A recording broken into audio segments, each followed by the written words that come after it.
objeto del crimen.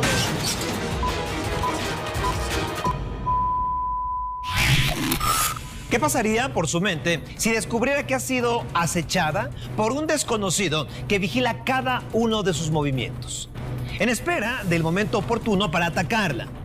Imagine por un momento quedar atrapada entre las garras de un depredador sexual. Eso, precisamente, fue lo que vivieron algunas jovencitas durante el año 2016, en las ciudades de Chihuahua, México, y Aurora, Estados Unidos. Esta es la historia del violador de Aurora y de cómo las autoridades de dos países lograron capturarlo gracias al objeto del crimen. Soy Sergio Sepúlveda y les doy la bienvenida a esta nueva temporada.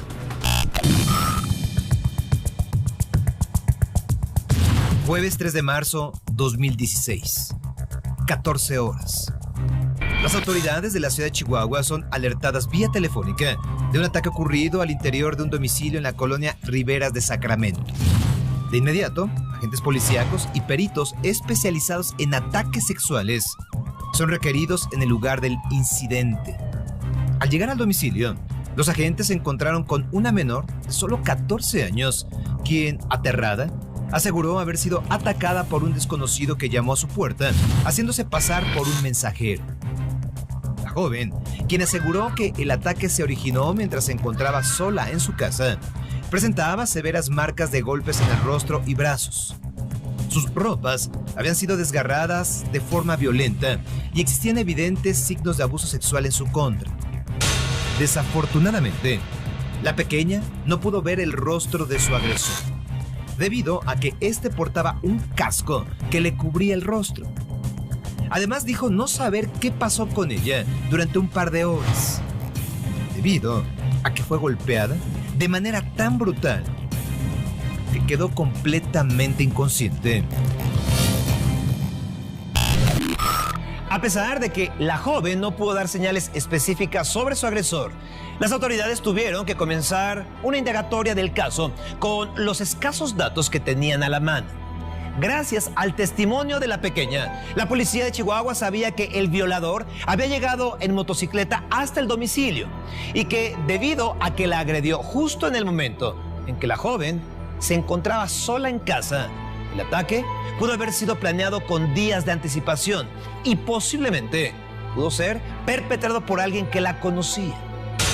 Desafortunadamente, la investigación del caso avanzaba con lentitud. Sin embargo, todo se complicó. Se complicó cuando, un mes después del ataque, una nueva joven fue agredida por un desconocido que siguió exactamente el mismo patrón de ataque. El viernes 29 de abril de 2016, las autoridades fueron alertadas sobre un nuevo caso de agresión sexual en contra de otra menor en la ciudad de Chihuahua. Esta vez el ataque se produjo al interior de un domicilio de la colonia Villas del Real, donde un individuo tocó a la puerta con el pretexto de ir a hacer un cobro. En la casa se encontraba solamente una jovencita de 16 años, quien, sin imaginar lo que ocurriría, respondió al llamado. Fue sorprendida. Sorprendida por un tipo que cubría su rostro con un casco de motociclista. De inmediato, el sujeto sacó un arma de entre sus ropas y apuntó directo a la joven. El sospechoso abusó sexualmente de ella. Minutos más tarde, el violador salió del domicilio, abordó una motocicleta y escapó del lugar sin dejar rastro alguno. Tras el segundo ataque perpetrado, los medios de comunicación alertaron a la población sobre un posible violador serial, el cual acechaba a las menores de la zona. Las autoridades sabían bien que existían patrones de conducta muy similares entre los dos ataques registrados. En ambos casos, el atacante llegó a los domicilios de las víctimas a bordo de una motocicleta. Las dos habían sido atacadas por un tipo que cubría su rostro con un casco. Y más relevante aún, ambos ataques ocurrieron en colonias ubicadas al norte de la ciudad de Chihuahua, lo que hizo suponer a las autoridades que el agresor podía ser habitante de alguna zona ahí cercana, ya que sabía perfectamente en qué momento atacar a sus víctimas. No obstante, su identidad seguía siendo un misterio. Al paso de los días, los pobladores de las colonias donde ocurrieron los ataques comenzaron a hablar sobre el violador de la moto. Así para referirse al atacante que acechaba a las jóvenes de la zona. En las calles se respiraba pánico y muchos pobladores comenzaron a reforzar la seguridad de sus domicilios bajo el temor de ser atacados. Desafortunadamente, algunos esfuerzos fueron en vano. Días después del ataque ocurrido en la colonia Villas del Real, se registró un nuevo ultraje, pero esta vez al interior de un domicilio de la colonia Francisco Villa, también ubicada en la zona norte de la ciudad de Chihuahua. De nuevo, la víctima fue una joven que se encontraba en su casa, sola. Una vez más, un hombre que portaba un casco ingresó al domicilio luego de amenazar a la menor con un arma de fuego. Por tercera ocasión consecutiva, la víctima fue golpeada y violada con extrema brutalidad. Después de este ataque, las autoridades confirmaron que existía un patrón de conducta en los tres casos y establecieron que se enfrentaban a un violador serial. Después de este tercer ataque y con base en las declaraciones de las jóvenes agredidas, las autoridades lograron establecer un primer perfil del presunto depredador sexual. De acuerdo con ello, se sabía que se trataba de un hombre de complexión delgada, con una estatura de entre 1,75 y 1,80 metros. El tono de su piel era morena y por el tono de su voz se estimaba que tenía cerca de 30 años. Aunque, desafortunadamente, gracias a que portaba un casco al momento de saciar sus más bajos instintos, no pudieron establecer señas particulares del rostro. A pesar de todas las señas recaudadas por los investigadores forenses, las autoridades no tenían a un sospechoso en la mira. Al menos uno que cubriera cada una de las características descritas por las víctimas. Sin embargo, los ataques del violador de la motocicleta no fueron perfectos. Los peritos lograron obtener pruebas de ADN del atacante en por lo menos 2 de los casos, con el que se logró comprobar que el mismo sujeto estuvo involucrado en ambas violaciones. Además, se pudo crear un retrato hablado que fue hecho a partir de la descripción de las 3 víctimas. De igual forma, los psiquiatras forenses lograron establecer un perfil psicológico del agresor, con el cual se pudo establecer que el atacante disfrutaba vigilando a sus víctimas días antes de atacarlas. Actuaba en solitario y por el perfil de víctimas que elegía, disfrutaba de sentirse con poder y controlar a las personas. Además de obtener el perfil psicológico del atacante, las autoridades pudieron establecer, gracias a las fechas en que fueron cometidas cada una de las agresiones, que el llamado violador de la motocicleta solía atacar por lo menos una vez al mes. Aunque los investigadores no sabían cuándo sería el próximo ultraje de este violador serial, estaban seguros de una cosa: el atacante tarde o temprano saldría en busca de una nueva víctima. Pero lo que nadie imaginaba era que ese nuevo ataque ocurriría en el lugar menos esperado. La tarde del viernes 7 de junio de 2016, un motociclista arribó al estacionamiento de una plaza comercial conocida como La Villita, ubicada en la colonia La Villa, donde meses antes ocurrió uno de los ataques del violador de la motocicleta. Esta vez, el sujeto permaneció unos minutos en el estacionamiento de la plaza, observando hacia el interior de uno de los locales. Al ver que el comercio se había quedado sin clientes, el hombre bajó de la motocicleta y, sin quitarse el casco, entró en la tienda. Al interior del comercio, simplemente sacó un arma y amenazó a la mujer. Apuntando directamente a su cara, el hombre obligó a la joven a entrar a un cuarto de servicio que había en la parte trasera del comercio. Una vez ahí, le ordenó que se quitara la ropa mientras la observaba fijamente. Envuelta en pánico, la joven comenzó a seguir las instrucciones del agresor hasta que, de manera repentina, otra mujer entró en el comercio. Fue entonces que el agresor se puso nervioso y quitó su mirada de la joven, que, aprovechando la distracción, trató de escapar mientras pedía auxilio. Al verse descubierto, el sujeto trató de escapar, pero fue interceptado por la cliente, con quien forcejeó por unos segundos hasta que logró liberarse y huir. El ataque del presunto violador de la motocicleta había sido frustrado. Y como en otras ocasiones, ni la víctima ni la mujer que pudo ayudarla lograron ver su rostro. Sin embargo, algo distinto ocurrió esta vez. El violador cometió un grave error. Cuando el agresor escapó de la tienda, tiró su cartera sin darse cuenta. La mujer, que frustró el ataque, pudo levantarla y al revisarla se encontró con algunas de sus identificaciones. Fue así como las autoridades lograron saber que quien trató de violar a la joven aquella tarde era un hombre llamado Ricardo Corral, con 25 años de edad. Pero descubrieron también algo escalofriante. El agresor formaba parte de un equipo especializado de las fuerzas de seguridad municipales de Chihuahua. Tras darse a conocer la identidad del presunto violador, los investigadores quisieron saber si se trataba del mismo sujeto que había agredido a las 3 jovencitas que denunciaron los ataques. El perfil fisionómico de Ricardo Corral correspondía plenamente con el agresor que fue descrito por las víctimas meses antes. Se trataba de un hombre de más de unos 70 metros de alto, de complexión delgada y tez morena.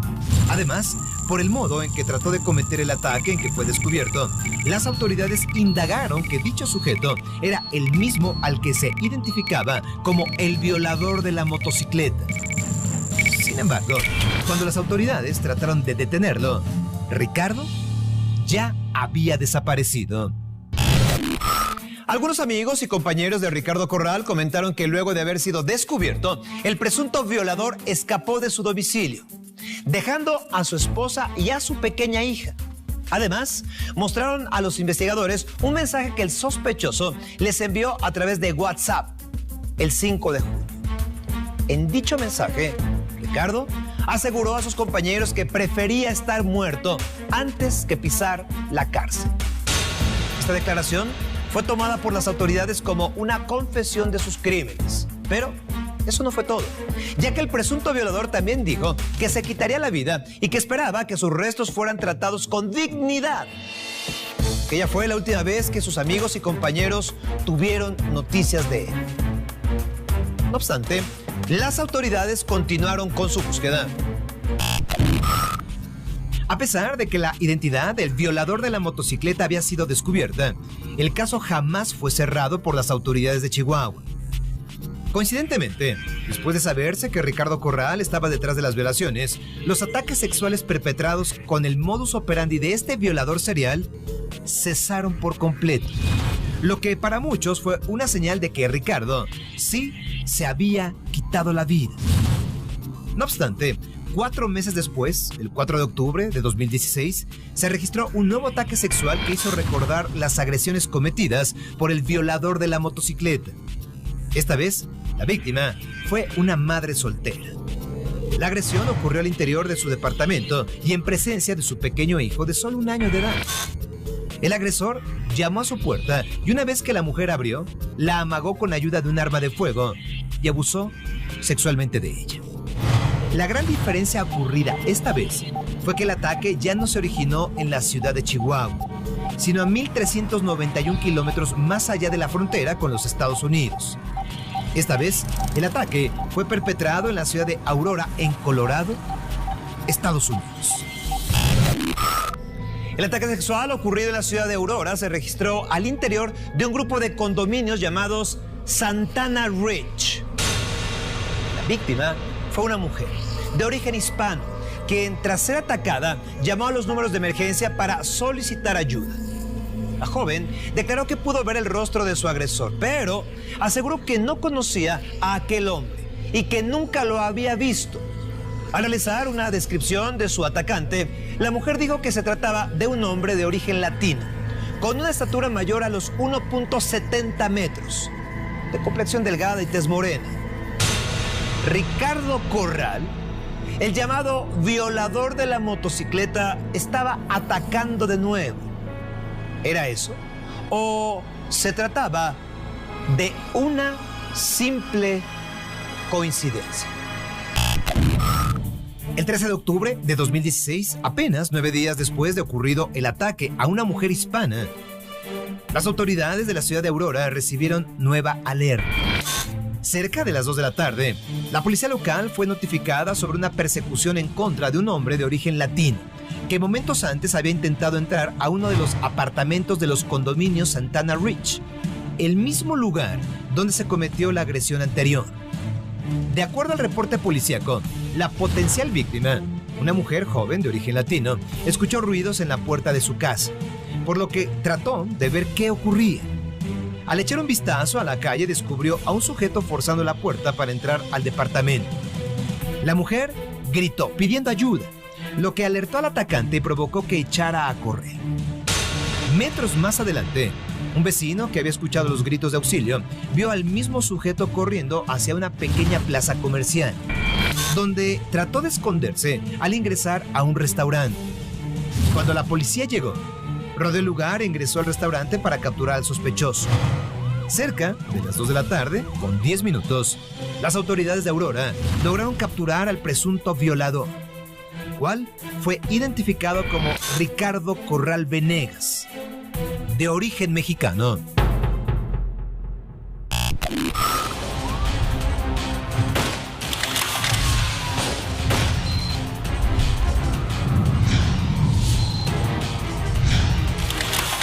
Objeto del crimen.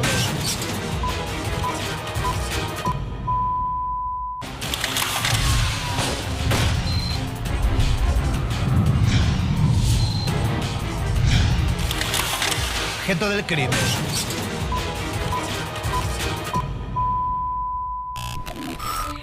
Al ser arrestado por la policía de Aurora, Ricardo negó las acusaciones que la mujer hizo en su contra. No obstante, momentos después, la joven que fue agredida sexualmente la tarde del 4 de octubre también logró identificarlo como su atacante, por lo que las autoridades confirmaron su participación en ambos hechos. Al verse acorralado, Corral no pudo hacer más que llorar y aseguró que no podía ir a la cárcel, pues necesitaba ayuda psicológica. Era claro que, al igual que lo ocurrido en Chihuahua, trataría de evadir su responsabilidad y victimizarse ante las autoridades. Un patrón de conducta que ya había quedado registrado desde que mandó la supuesta carta de suicidio a sus compañeros de trabajo. Pero esta vez no correría con tanta suerte. Ricardo Corral fue arrestado sin derecho a fianza por haber ingresado a uno de los departamentos de los condominios Santana Ridge y haber abusado sexualmente de una mujer. También se imputaron cargos en su contra por tratar de ingresar al domicilio de otra mujer sin permiso. En total, las autoridades de Aurora acusaron a Ricardo de 4 cargos: asalto sexual, secuestro en primer grado, robo en primer grado e intento criminal. Durante la investigación se descubrió que Ricardo Corral estuvo viviendo en el mismo conglomerado de condominios donde realizó los ataques, los cuales compartía domicilio con algunos amigos. Así, Ricardo Corral, el violador de la motocicleta, comenzó su proceso penal en el estado de Colorado, Estados Unidos. Y en todas las audiencias se declaró inocente, pero para su mala fortuna, las pruebas de ADN que se le realizaron coincidieron con los restos genéticos encontrados en la mujer que atacó aquel 4 de octubre, además de concordar con las de la carpeta de investigación abierta en su contra aquí en México, en Chihuahua. 2 años después de ser encarcelado, el 21 de marzo de 2018, Ricardo Corral fue sentenciado por la corte de Arapahoe, Colorado. Una condena de 72 años en prisión. Para las víctimas de sus actos atroces, la detención y sentencia de este depredador sexual significó solo un poco de alivio dentro del mar de dolor y aflicción que sufrieron desde el día en que fueron brutal y cobardemente atacadas.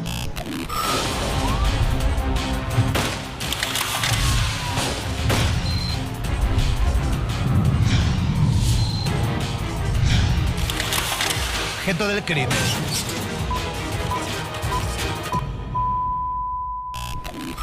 Pregunto, ¿qué se esconde en la mente de un criminal?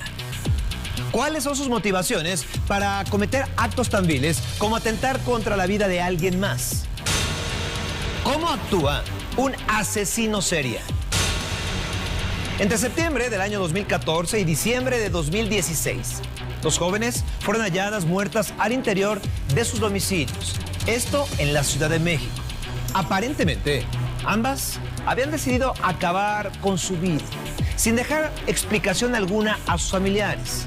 No obstante, tras ambos casos se escondían misteriosas anomalías.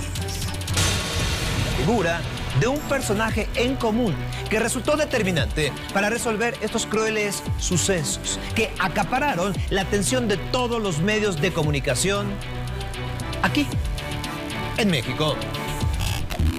La tarde del domingo 1 de enero de 2017, la vida de la familia Camarlinga Alanís cambió para siempre. En plenas celebraciones de Año Nuevo, una de las integrantes de la familia desapareció repentinamente y sin razón.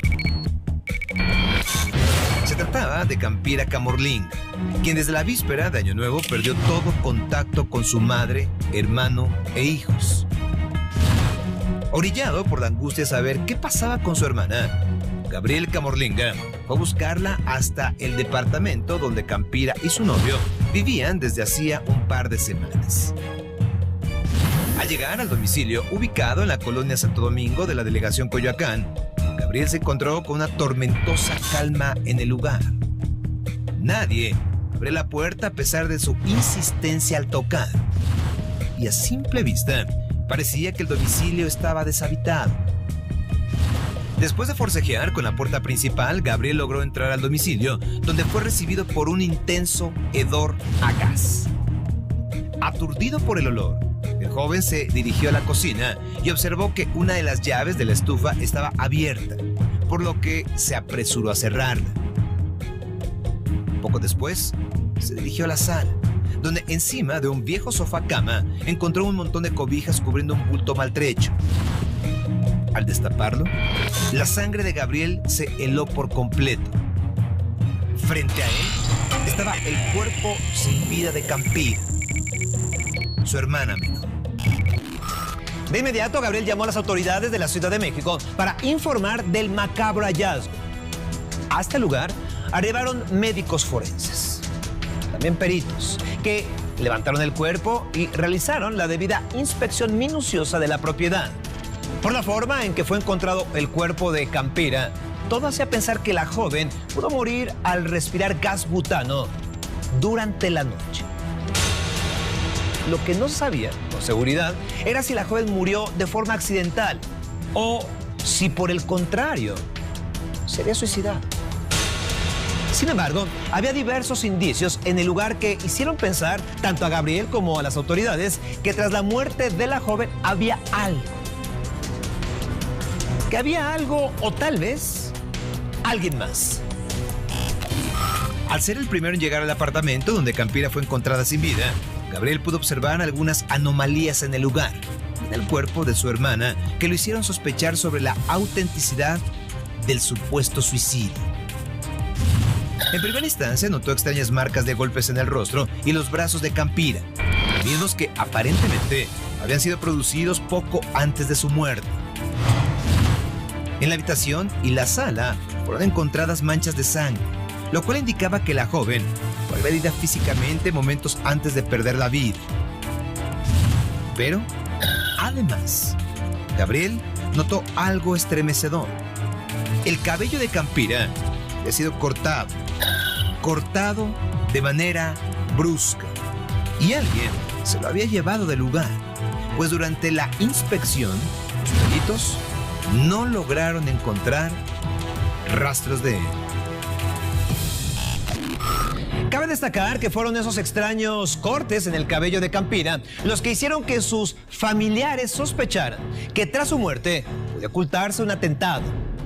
A decir por Gabriel, su hermana sentía un peculiar afecto por su cabello y durante toda su vida lo cuidó tanto que procuró cortarlo lo menos posible, por lo que resultaba ilógico que la joven decidiera cortarlo de esa manera y de un momento a otro, cuando toda la vida lo cuidó. ¿Era esa la prueba que hacía falta para sospechar que la muerte de Campira no había sido un suicidio? Y, de ser así, ¿quién o quiénes estaban detrás de su crimen? Con las evidentes marcas de violencia encontradas en el cuerpo de Campira, sus familiares pidieron que se practicara una autopsia a los restos. Su intención era saber si la joven realmente había decidido quitarse la vida o si, por el contrario, había sido víctima de un ataque planificado. Durante la autopsia, los médicos encontraron diversas huellas de golpes y moretones en las piernas y el tórax de la joven. Además, los resultados sobre su fallecimiento fueron contundentes. La muerte de Campira Caborlenga se debió a asfixia por estrangulación y no por inhalación de gas butano, como se creyó en un principio. En el reporte forense, también se estableció que el deceso de la joven ocurrió en el transcurso de la tarde del sábado 31 de diciembre. Pero, ¿quién pudo asesinarla? Sus familiares tenían a un sospechoso claramente identificado: la pareja sentimental de la joven. Un hombre al que identificaron como Jorge Humberto Martínez, con quien Campira había comenzado a vivir en unión libre semanas antes de ser asesinada.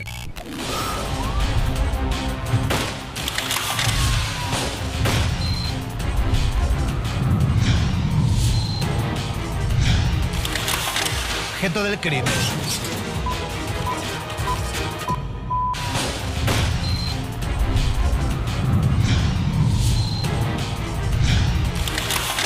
Objeto del crimen.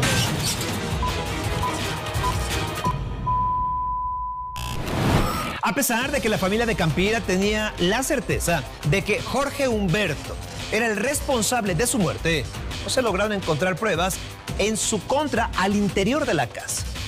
Los agentes periciales localizaron una computadora y una tableta electrónica, pero al revisarlas, descubrieron que el disco duro de la computadora había sido borrado completamente y los investigadores no pudieron saber qué había en ella. La tableta, por el contrario, pudo ser registrada.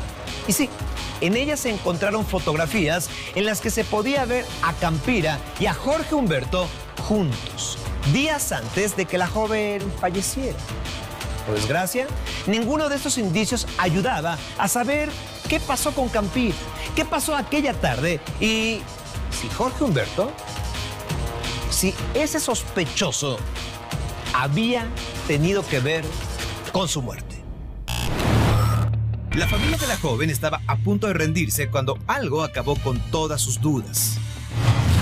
La casa, que se encuentra junto al domicilio de Campira, cuenta con un sistema de cámaras de vigilancia que pudieron captar quién entró y quién salió del edificio el día en que la joven fue asesinada. Al revisar las cámaras, los investigadores pudieron ubicar a un hombre entrar y salir de la propiedad con varias horas de diferencia. Los familiares aseguraron que se trataba de Jorge Humberto. Cerca de las 20:41 horas del sábado 31 de diciembre de 2016, se puede ver a un hombre abandonando la casa mientras porta una chamarra oscura y una mochila en la espalda. Esta era la prueba que los investigadores y familiares necesitaban para corroborar que Jorge Humberto Martínez era el asesino de Campira Caborlenga.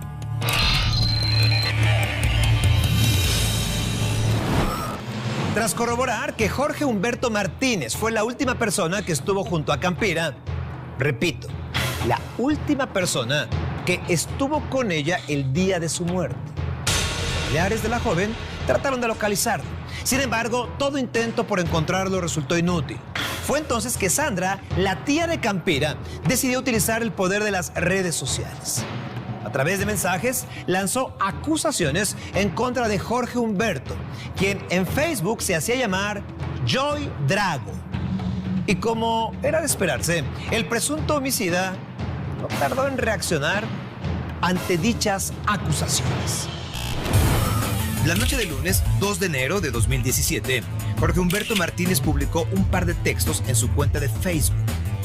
En el primero, trató de aclarar que él no era capaz de asesinar a nadie. y recordó que tiempo atrás otra de sus parejas había decidido acabar con su vida, pero que ello no lo convertía en un asesino. Minutos más tarde, publicó un segundo mensaje. Este alardeó sobre la situación diciendo: ahora soy famoso. Esa fue la última vez que Jorge Humberto interactuó a través de las redes sociales, y también fue la última vez que muchos de sus amigos y conocidos supieron de él. A pesar de asegurar que no era el responsable de la muerte de Campira, Jorge Humberto se convirtió en un misterio. Hablo de su paradero. Esto tanto para las autoridades como para los familiares de la chica, quienes no dejaron de denunciar al presunto asesino a través de las redes sociales. La intención de la familia era lograr que alguien reconociera al presunto asesino y entonces lo denunciara, lo señalara. Y de pronto ocurrió algo que nadie, absolutamente nadie, esperaba. Al viralizarse el caso de Campira, sus familiares recibieron decenas de mensajes de mujeres que aseguraron haber sido víctimas de las agresiones de Jorge Humberto Martínez. Muchos de los testimonios daban cuenta de un hombre adicto a diversas drogas, posesivo y celoso, que en público solía ser amigable, pero en la intimidad se transformaba en un ser extremadamente violento. Sin embargo, entre todos los mensajes recibidos, sobresalió el de una mujer que se identificó como Mónica Borrego Quino, quien aseguró que en 2014 perdió a su hija y fue a manos del mismo sujeto que era señalado por la muerte de Campira, Jorge Humberto Martínez, a quien para ese entonces los usuarios de las redes sociales comenzaron a llamar el matanovias. A decir por la señora Mónica Borrego, el 21 de septiembre de 2014, su hija, Yang Kyung-jung Borrego, fue encontrada muerta en su departamento de la colonia Doctores de la Ciudad de México. Al parecer, la joven, de 21 años, había decidido acabar con su vida ahorcándose en las escaleras de su casa. El reporte policíaco de su muerte describe que fue el novio de Yang, a quien se identificó como Jorge Humberto Martínez, quien la encontró colgando de una bufanda que enredó en su cuello. Según la declaración de Jorge Humberto, el día en que Yang Kyung murió, él había salido de la casa tras una discusión y dejó a la joven tomando un baño. Al volver al departamento, encontró colgada e inmediatamente la bajó para tratar de reanimarla. Sin embargo, todos sus intentos fueron inútiles. Por supuesto, la familia de Yang no creyó en la versión de Jorge, pues aseguran que la joven jamás mostró indicios de depresión o algún otro motivo por el cual quisiera suicidarse. A pesar de que las autoridades de la Ciudad de México no encontraron evidencias de que la muerte de Yang Kyung se debiera a un asesinato, la madre de la joven siempre sospechó que algo se ocultaba tras su deceso. La señora Borrego dijo que la relación que su hija sostenía con el presunto matanovias siempre fue tormentosa. Siempre. De acuerdo a su testimonio, Yang y Jorge mantenían una relación, digamos, intermitente. Relación en la que durante 3 años se separaron, regresaron. Esto en distintas ocasiones, una y otra vez, hasta que al final decidieron vivir juntos. Además, la señora Borrego aseguró que días antes de que su hija muriera, esta le había dejado ver sus intenciones de separarse, en definitiva, de Jorge Humberto. ¿La razón? Su repentino cambio de personalidad. Cuando Yang Kyung murió, su madre notó algunas anomalías en el cuerpo de la joven que hacían sospechar que su deceso no fue un suicidio. Sus piernas presentaban manchas hemáticas que sugerían que pudo ser golpeada. Sus uñas tenían un desgaste y hematomas parecidos a los que ocurren cuando las víctimas tratan de defenderse de una agresión. Además, la familia de Yang solicitó la asesoría de un médico forense para saber si las marcas encontradas en el cuello de la joven correspondían al tipo de muerte que ésta supuestamente tuvo. El resultado fue revelado. Al parecer, las marcas sugerían una mayor aplicación de fuerza y presión que la que ocurriría de forma natural si se hubiera colgado. Por si fuera poco, los familiares de Jang Kyung encontraron otra coincidencia con el caso de Campira. El cabello. El cabello de la joven también fue cortado, solo que a diferencia de Campira, Jang cercenó su pelo de forma repentina semanas antes de morir.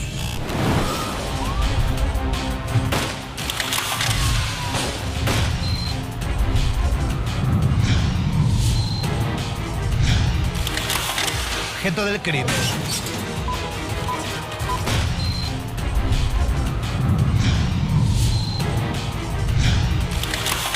Objeto del crimen.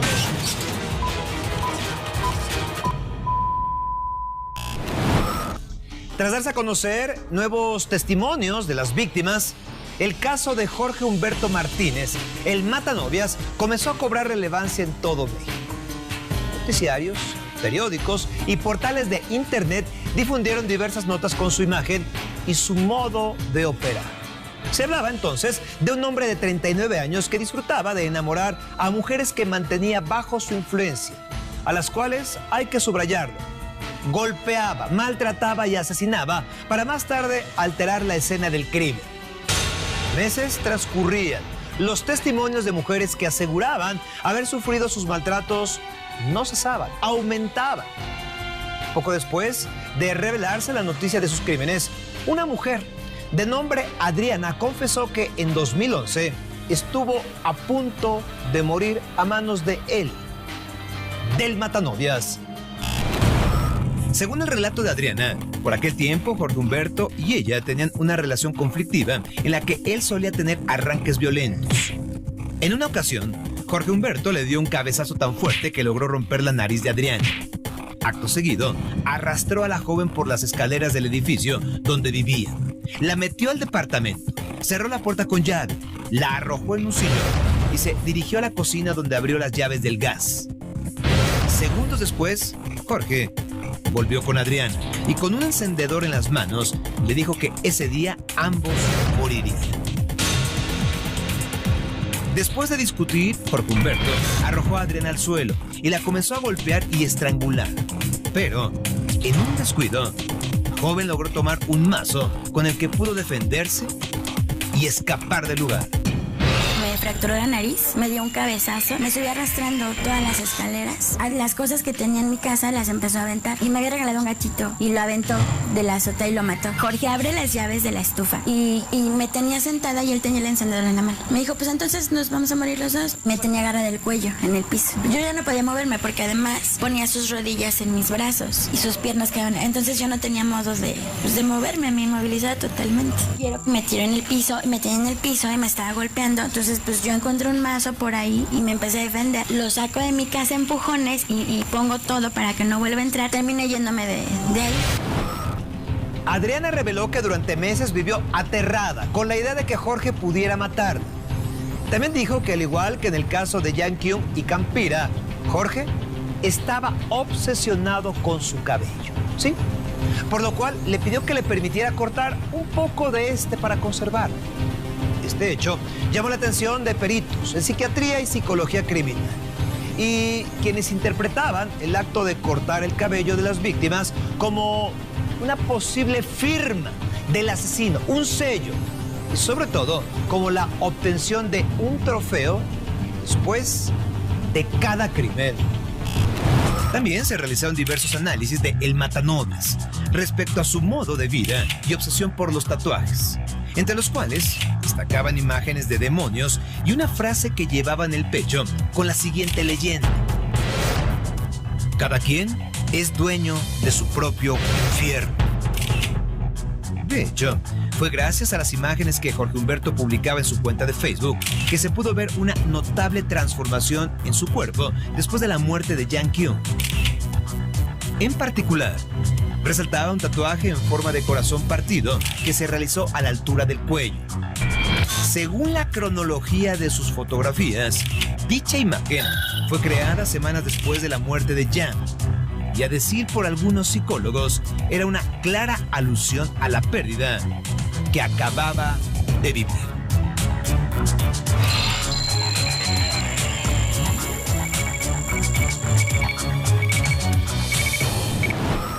A decir por algunos investigadores, el perfil psicológico de Jorge Humberto Martínez habla de una persona organizada, con capacidad de planificar sus actos y posibles rasgos psicopáticos.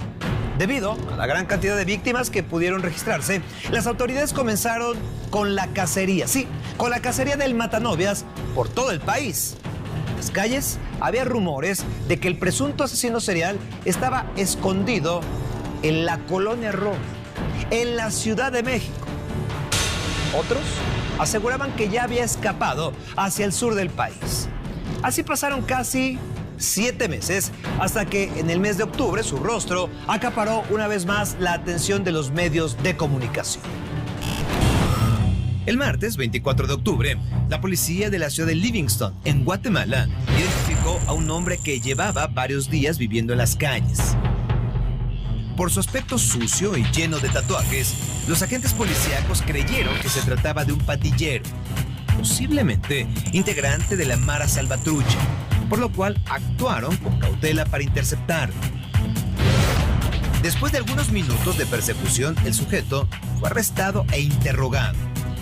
Al hacer un análisis de sus huellas dactilares, las autoridades descubrieron que se trataba de Jorge Humberto Martínez, quien para ese entonces ya contaba con una orden de captura por parte de la Interpol.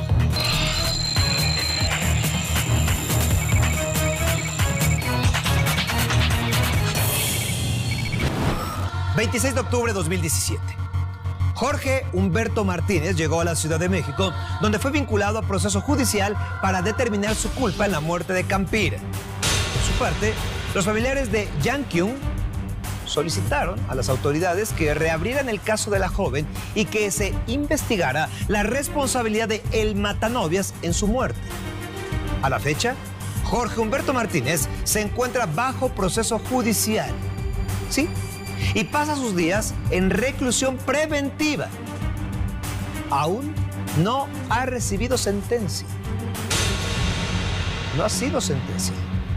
Mientras que en las calles aún se escuchan los gritos de muchas mujeres, de muchas de sus víctimas que exigen justicia. Recuerden, nunca lo olviden.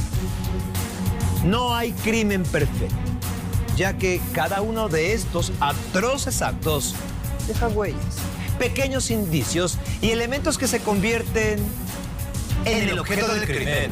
Soy Sergio Sepúlveda. Hasta la próxima. Soy Sergio Sepúlveda.